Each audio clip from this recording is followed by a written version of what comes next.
Avec l'augmentation des ventes de voitures électriques, toute une économie est en train de se développer, notamment à Vénissieux, en banlieue lyonnaise.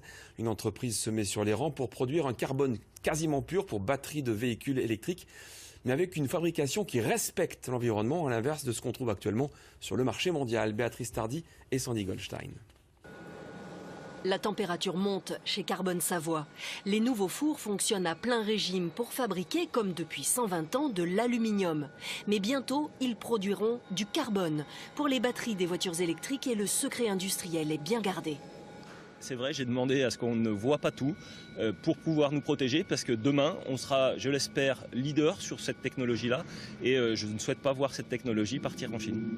Car l'Asie produit aujourd'hui tout le carbone des batteries des véhicules électriques. En juin dernier, à Vénissieux, les fours n'étaient encore qu'un trou béant qui laissait entrevoir la taille de la production à venir.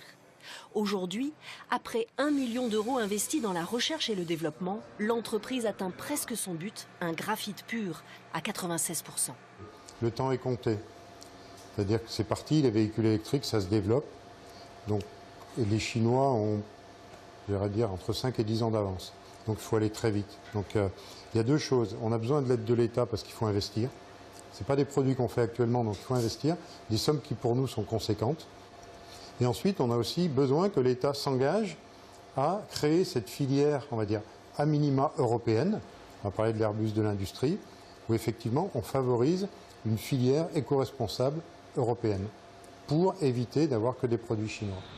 Car en Chine, la production de batteries est exponentielle, mais sans aucun respect de l'environnement. Or, Carbone Savoie développe aussi un savoir-faire éco-responsable, salué par la secrétaire d'État auprès du ministre de l'économie. Elle annonce un barrage aux batteries chinoises polluantes. S'ils savent fabriquer en ayant un contenu carbone qui est équivalent à celui de Carbone Savoie, bienvenue. Mais aujourd'hui, ce contre quoi nous luttons, c'est la concurrence déloyale. Et l'objectif, c'est effectivement d'avoir une solution à brève échéance. Pour que ça fonctionne, il faut que ce soit opérationnel, idéalement, au début de l'année 2021. Si les 27 pays européens approuvent cette mesure de protectionnisme environnemental, l'entreprise vénitienne pourrait bien dans 1 an devenir le fabricant numéro 1 du carbone propre pour les batteries des véhicules électriques.